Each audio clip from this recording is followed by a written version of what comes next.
Hi guys! Welcome to our mura recipe mini vlog kung saan tayo ay magluluto ng mura, masarap at masustansyang recipe. Unang-una ay ihanda muna natin ang mga kakailanganing rekado tulad ng bawang, sibuyas, luya at syempre lalagyan din natin ng siling haba or siling panigang.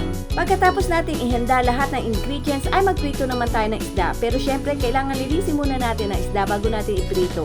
Kahit anong isda ang gamitin nyo ay pwede naman. Ang gagamitin ko ay itong tilapia at itong parang tulingan na lapad. Sorry, pero nakalimutan ko ang pangalan nito. Pagkatapos iprito ang isda ay magpainit naman tayo ng mantika. Tapos igasa natin ang bawang, isunod natin ang sibuyas, tapos ang luya.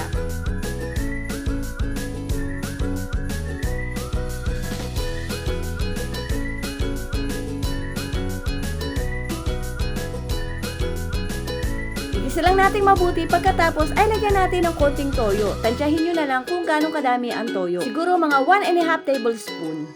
Pagkatapos ay lagyan natin ng tubig o sabawan natin. Huwag masyadong madaming sabaw dahil baka naman magmukha sinigang ang iskabeche natin. Pagkatapos ay lagyan din natin ng konting suka, mga 2 tablespoon ng suka. Huwag muna nating hahaluin pagkatapos natin lagyan ng suka. Tapos timplahan naman natin ng paminta, seasoning at ng brown sugar. Tansyahin nyo na lang kung ganong kadaming brown sugar ang ilalagay nyo. Ang nilagay ko lang ay 1 tablespoon. Tapos hayaan nyo lang kumulo. Pagkatapos ay tikman nyo. Kailangan balance ang asim, tamis at alat nito. I-adjust nyo na lang depende sa panlasa nyo. At depende kung gaano kadami ang lulutuin nyo.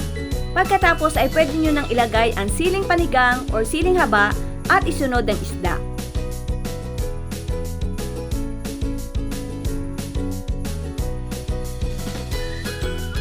Pagkatapos ay magtunaw ng konting cornstarch sa tubig at kapag natunaw ng mabuti ay ihalo natin para medyo lumapot ang ating sabaw. Hayaan lang natin kumulo ng ilang minuto at yan, ready na ang ating fish iskabeche. Subscribe for more mura, masustansya at masarap ideas recipe. Bon appetit! Thank you for watching!